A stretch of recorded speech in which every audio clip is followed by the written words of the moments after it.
live the way we'll be. I hope you're with me right now. That demand, that urge and desire to bear rule will place on you a demand for prayer. I'm serious. Let me tell you, if you see a man praying and it looks like there's no results, that's what it looks like to you, like there's no results. Because there are things me and you don't know. But a whole lot is happening that you don't know is happening in the place of prayer. Daniel showed up and told the king, let me now tell you your dream. In the dream, you saw so and so. You know, some people would have said, let's see what he's going to say. The king said, correct, go ahead. And Daniel finished telling the dream and said, now let me tell you the interpretation. And when he was through with the interpretation, the king said, in this kingdom, what do you think that other wise men in that kingdom will be thinking of Daniel? Prayer gives us a career advantage. Lift your hands. I prophesy over your life. Let God give you a portion above others. It gives you a career advantage. I hope you're with me right now. A career advantage. If you are feeling sleepy in the place of prayer, wash your face and pray. Did you hear what I said? Put your music so loud that you can comfortably sleep. Pastor, my own problem, even if I like put all my music, the thing, then your village people. Church, are you with me right now? Yes.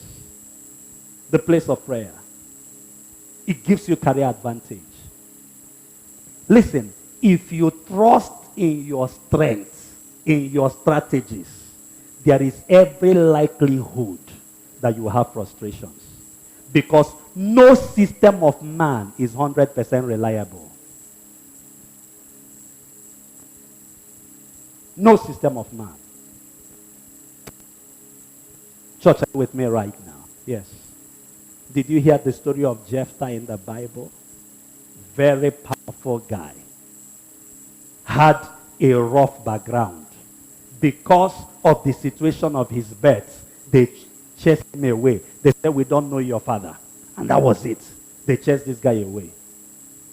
And then he gathered some people and started training and became a career man of war. Very powerful man of war. Everybody was talking about Jephthah. And then all of a sudden a country was making war against them. And the people went to Jephthah and said, we have heard about your exploits. We have heard about what you're doing in other places. And so we have called you right now to come and lead our country to this war. And we believe you're going to lead us to victory. Guess what? Jephthah told them, no problem. So what will happen if I go to this war with you people and succeed? They say what you want to. Just say what you want and we'll give it to you. Jephthah said, if I go to this war with you and succeed, I want you people to make me your king. How can a guy that they were talking about his paternity be talking about kingship? That guy knew where he was going all the while. He knew. He said, if I go to this one and succeed, make me your king. They said, no problem, you have it. He said, okay. And guess what? He gathered his people. And they said, okay, let's bring out our war strategies. How are we going to do it? After the analysis, he told them, it's all right, we are going to go, but give me some time. Guess what? The Bible said he went to pray. It was in the place of prayer that Jephthah vowed a vow.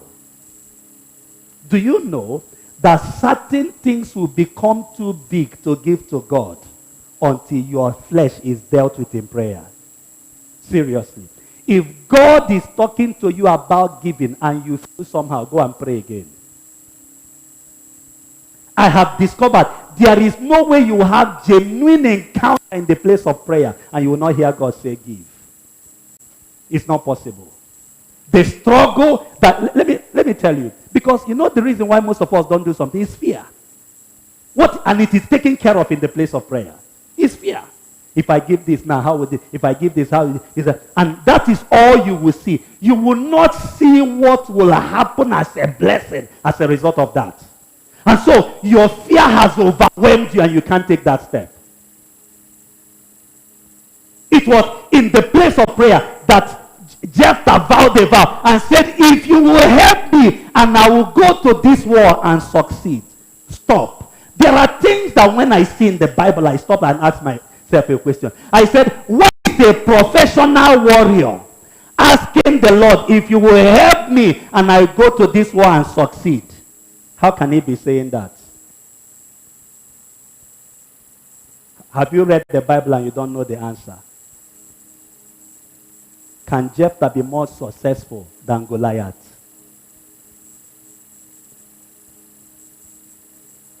Check yourself.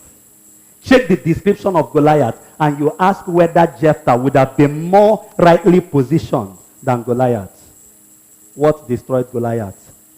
One stone. You know, one of my friends those days, some years ago, he said that if a car jams him, that he wouldn't feel bad. That he will feel more bad, like that he will feel terrible when he looks up and sees the type of car that jammed him. He said that's what will get him so angry.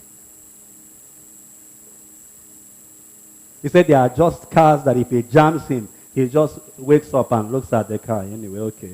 It's a Range Rover. It's okay.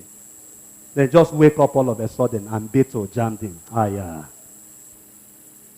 So now, imagine the humiliation that they are now writing about Goliath and all his war. And they say finally he went to war in Israel one day. And a stone. One smooth stone, not rough one, killed him.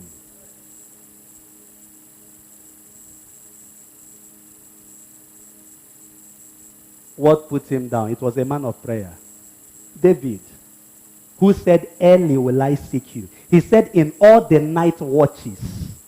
That's what David said. All the night watches. He was talking about midnight prayer. Will I seek you? So, Goliath came to dare a man of prayer. The guy said, let me humiliate you and kill your career finally. You know, if David had used bomb on Goliath, they say it's understandable. He said, let me give him final humiliation.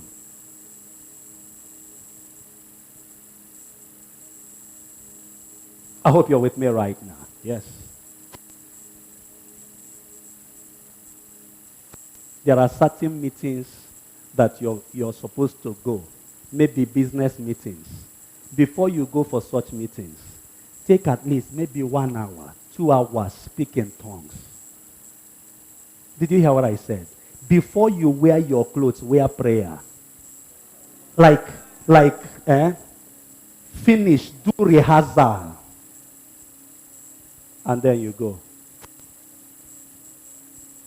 People will just be wondering, what is happening? They are saying everything, you're still staying on what you're saying. I hope you're with me right now. Yes.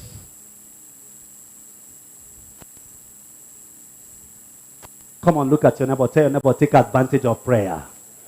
Look at that person. Tell the person, take advantage of prayer. Jephthah vowed a vow and said, if you take me to this one, I come back successfully. It shall be that the first thing that will come out of my house, I will give it to you.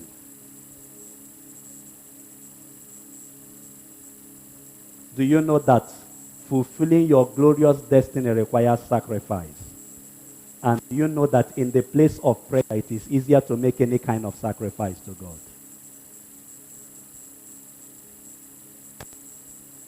I told you that there was a business that I had, and then things were completely tearing apart. Like, it was just as though I was almost losing everything. I decided to pray. It was in the place of prayer that God told me, get up, go to my house, give your pastor $1,000.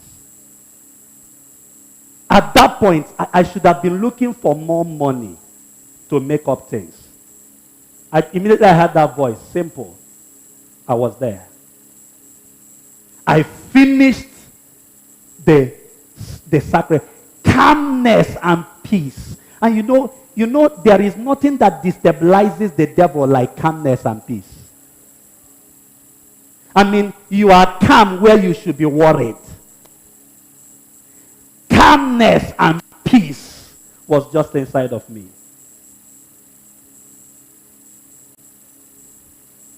I hope you're with me now. Yeah? And then my pastor said, oh, we're going to pray. I mean, he'll wake me up. We'll pray and pray, speak in tongues. We'll finish. In the early morning, he will still come here. We'll pray and pray and pray and pray.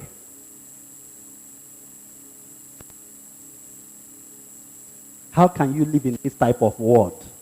By grammar.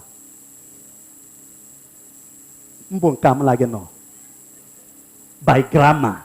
Hi. You are not smart. Here. You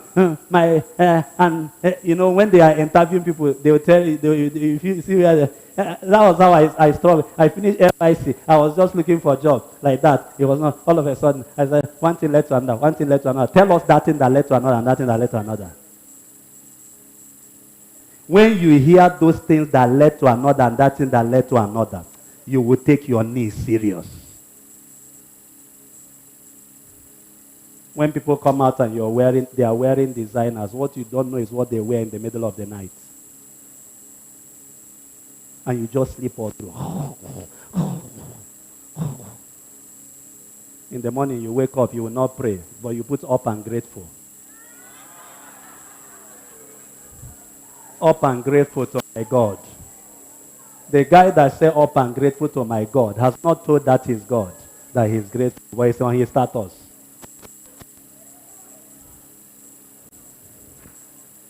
Come on, shake your neighbor. Tell your neighbor, take advantage of prayer. Look at that person. Tell the person, take advantage of prayer. Bible said, is anybody suffering? Let him pray. Hey, so God knows that me and you will suffer. You know you don't like to hear that type of the gospel. God knows that we will suffer. He said, is any one of you suffering? Let him pray. That means that in suffering, there is an escape that comes through prayer. It is when you pray in the midst of suffering that God shows you the door that will open the whole things. Jesus told you, he said, in this world you will suffer persecutions. He said, but cheer up, I have overcome the world. The Bible says, nay, in all this, what did he say? You are more than conquerors. How can he call you more than conquerors when there are no wars to fight? And how do you think you will get through in the wars if you're not a person of prayer? That was how they got to Shiloh. And they brought food, divided everything. Hannah said, no, I will not. I will not. She had to fast. Because at times fasting is needed. Jesus said, this kind goeth not out, but by fasting and prayer. Do you know, I studied more on the word fasting. I discovered that fasting does not mean that what you're looking for is not, that thing is not available. It means it's available, but I have decided to deny myself this. That's fasting. There is food, but I have denied myself food because there's something I want to face. There is drink. I have denied myself drink because there's something I want to face. That's fasting. And you know that fasting is so inclusive that there can be sex fasting. You don't want to hear it?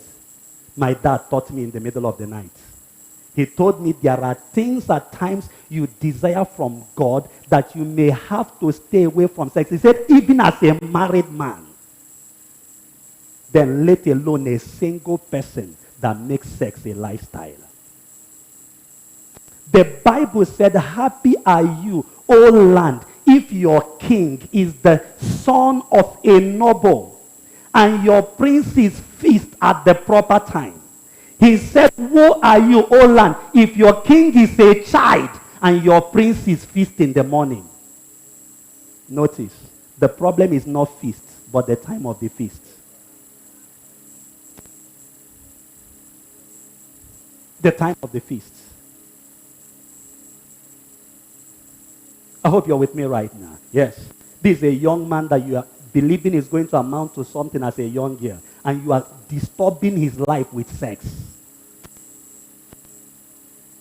And the guy is not smart enough to know that this girl will deal with him and marry somebody that is reasonable.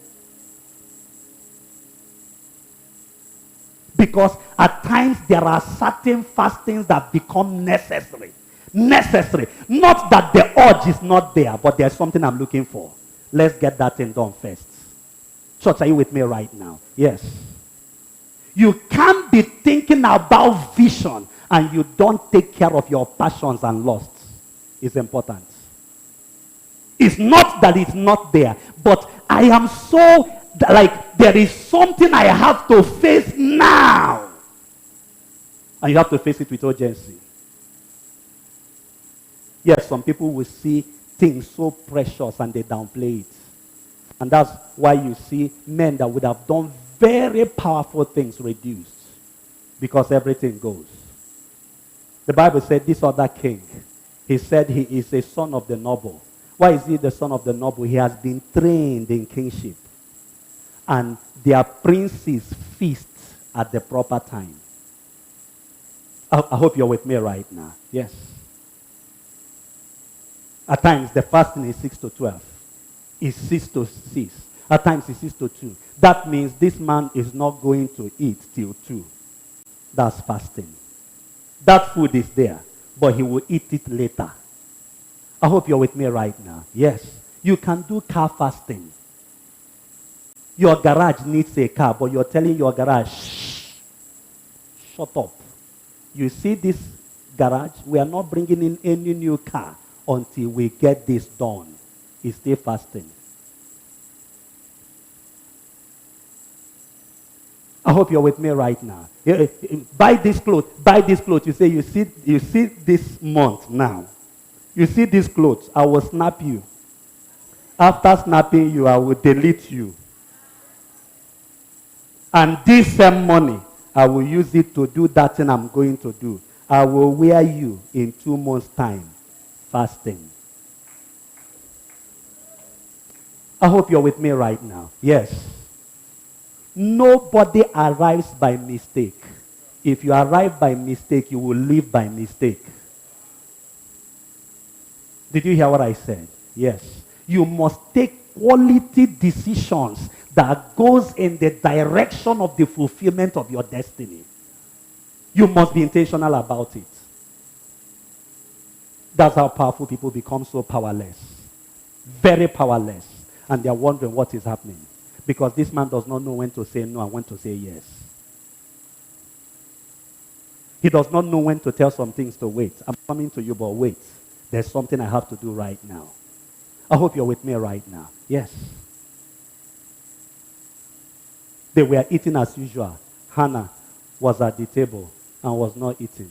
Her countenance was changed. All of a sudden, the husband said, your portion is even greater. She said, I'm not eating anything. Before you know, she walked out of the table. And guess what? She was at the altar.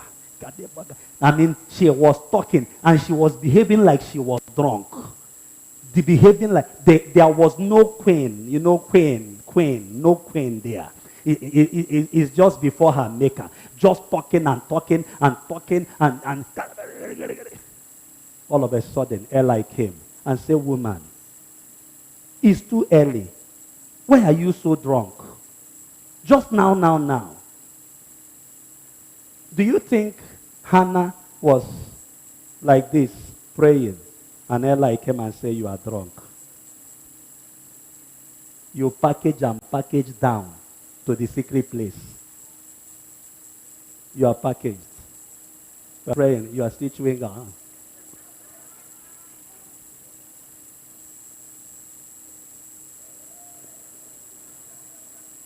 Hi, God. I know you're hearing me.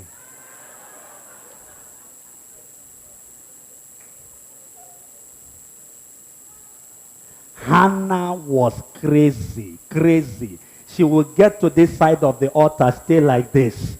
And it's as though she's not getting the current well. She will live there. And she was, how will I do it?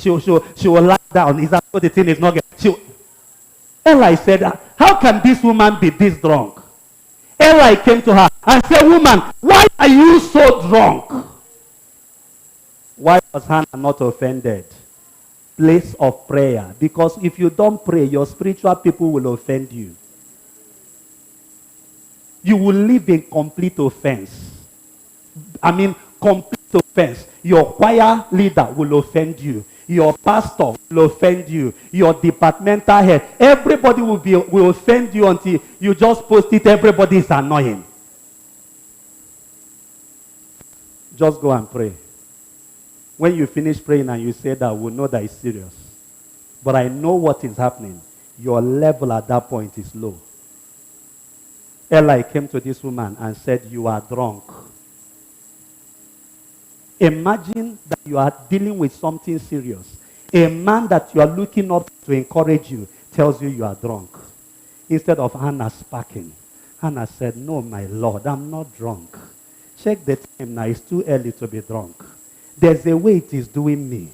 And so I just came here to tell God the way it is. I just have to pour it out to God. Eli said, so tell me, what is it? He said, if God will hear my voice and give me a man-child, it shall be that the same way he gave it to me, I will hand him over to him the rest of my life. She vowed a vow. Why will what she was looking for so precious come in? And she has given it before he came. Place of prayer. Your stinginess is not economics. Because some people made first class in economics and they are still givers. Go and check. Your stinginess is lack of prayer. That's why you're still asking, which one is tight? Is it if you remove the profit now, and then you remove house rent, so you remove your rent now in the year, you remove your transport. Say is the remaining thing now that you now pay as tithe. Yes. Stingy fellow. Go and pray and make preaching easier. Why do you think when we come to church, the protocol is to pray first?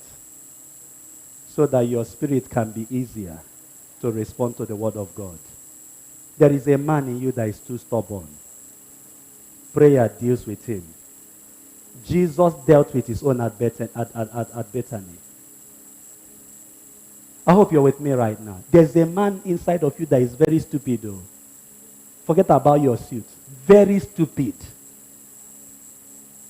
Why are you looking at me as though you don't know what I'm talking about?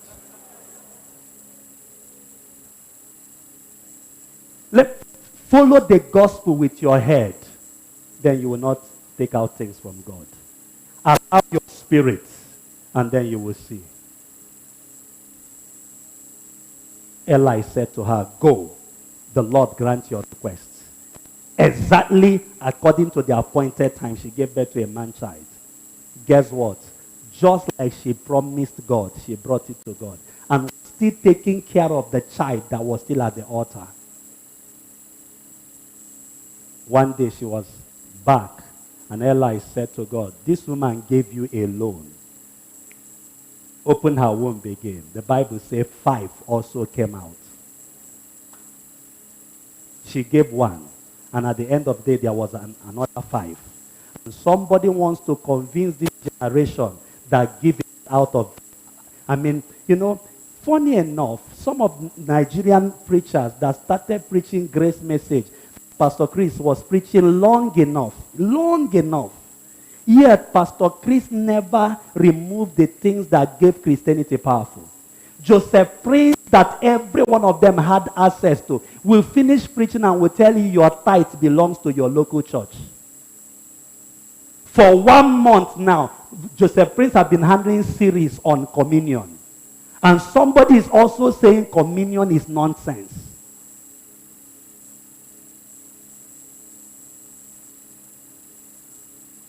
Let me tell you, it is better we pay attention to the word of God than personalities. Because the word of God has authority than any personality. Church, are you with me right now? Come on, shake your neighbor, tell your neighbor, pray. Look at your neighbor, tell your neighbor, if you are suffering, don't rub powder. Pray.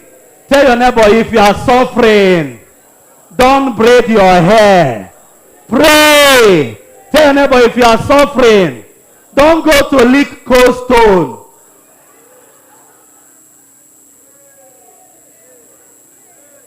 I cannot come and kill myself by myself. I'm going to go to finish licking the cold stone. You'll come back. The matter is stay there.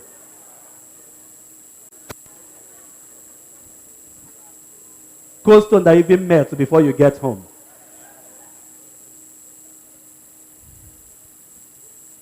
Now that you have, the idea should have been, by the time you finish praying, you will now go to lick cold stone.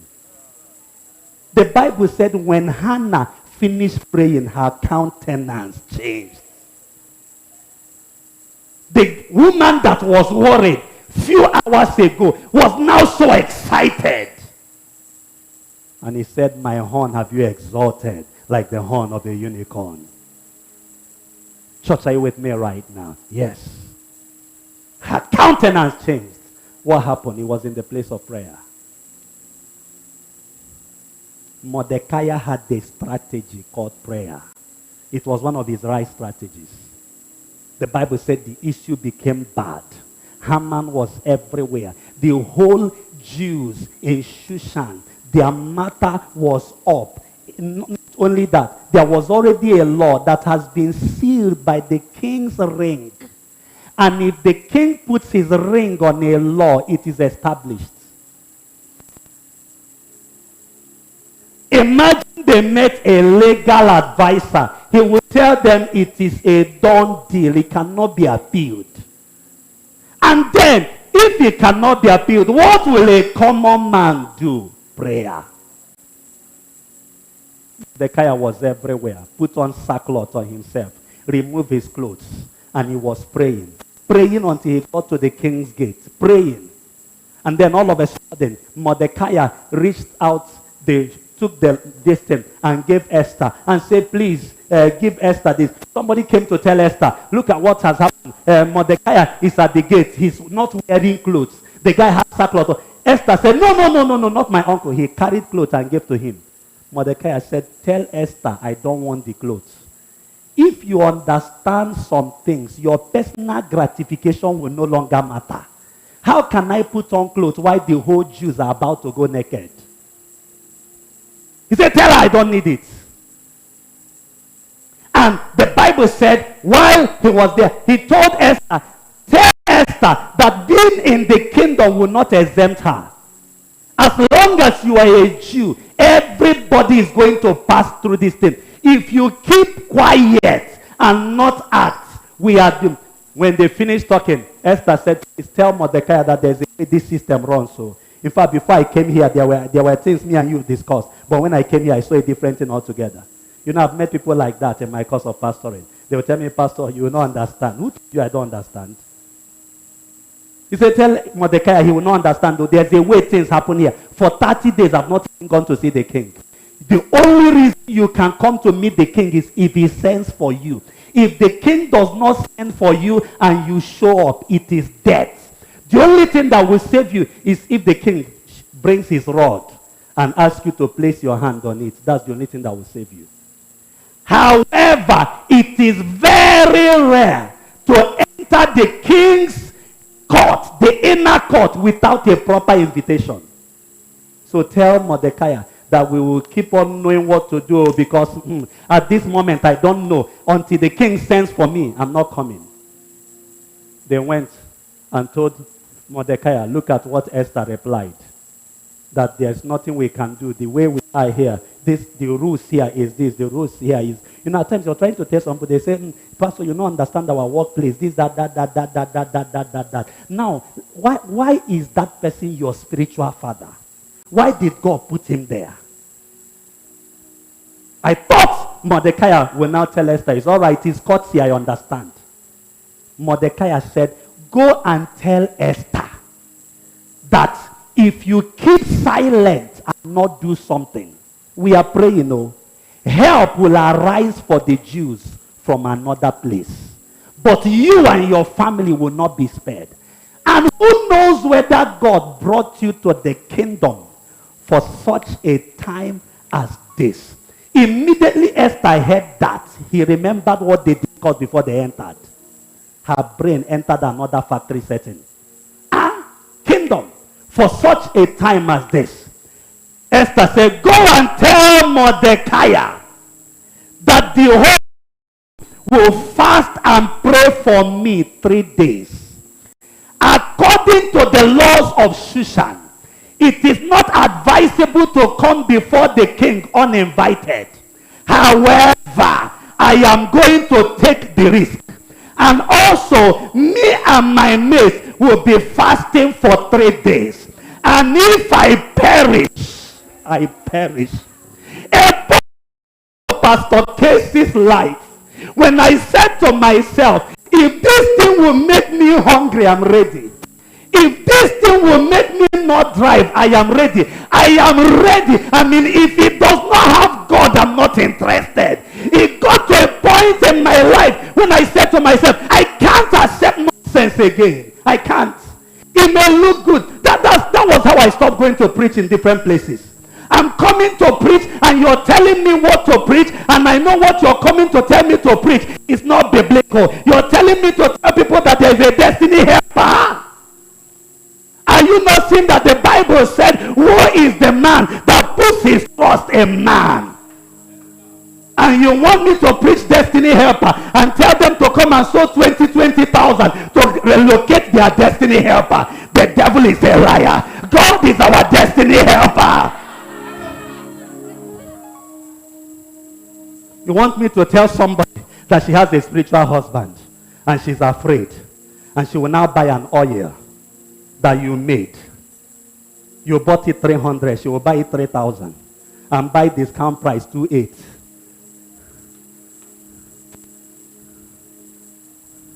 And you're telling me if you don't do it, forget it. There's no ministry for you. Esther said it is not lawful. But sir, if I perish, I perish. Brothers and sisters, it will push you to some decisions, sir. I'm serious. You will get to a point where you are just ready.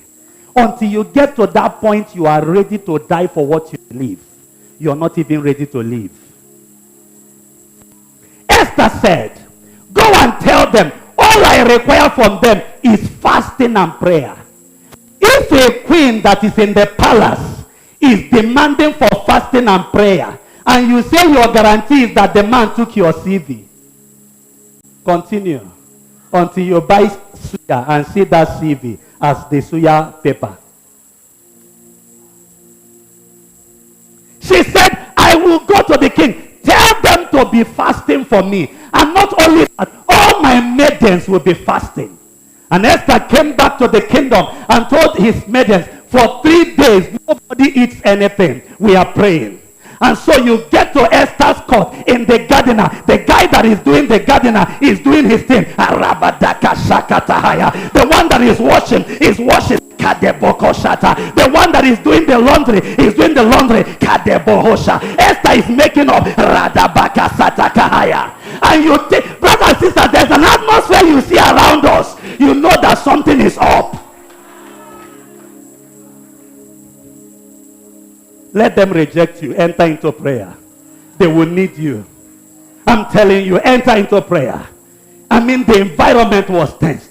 No food was smelling anywhere. Yadagabadasha, Radagabakata, Legeberegedehe. Deliverance for the children of Jews. Radagabakadahaya. Everywhere prayer was just going on. Esther will be betting. Ratakabalegada. Esther will be driving. Shadabakasata. What's happening? What's happening? What's happening? Guess what? The prayer lasted the first day. The second day, they were still praying. The Bible said in chapter 5, it came to pass in the third day. My question, why didn't Esther go the first day? There's a prayer frequency required for some steps to be taken. There are certain steps that if you want to take, you just pause for a while and raise some heavy duty prayer frequency. And when you are sure that the thing is at the top, you now dress up. It was the third day in chapter 5, and the Bible says it came to pass on the third day that Esther put on her royal apparel. You know, you don't need to be deceived. Don't think it is the royal apparel. There was a cloth she was putting on for 2 days, and when she was through the third day, she now put the normal one. Let not my kindness deceive you. I'm a man of prayer. Don't allow my step deceive you. So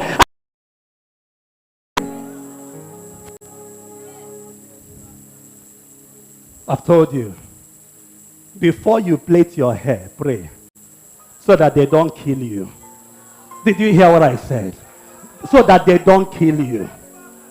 Look at one of the most governorship hopeful in Ebonyi State, how the man died that way. You must be a man of prayer, church. You must be a man of prayer. You must be a man of prayer. It is not every evil thing that happened that is the will of God. Some things happen because men failed to do what they were supposed to do. Shake your neighbor, tell your neighbor, neighbor, pray.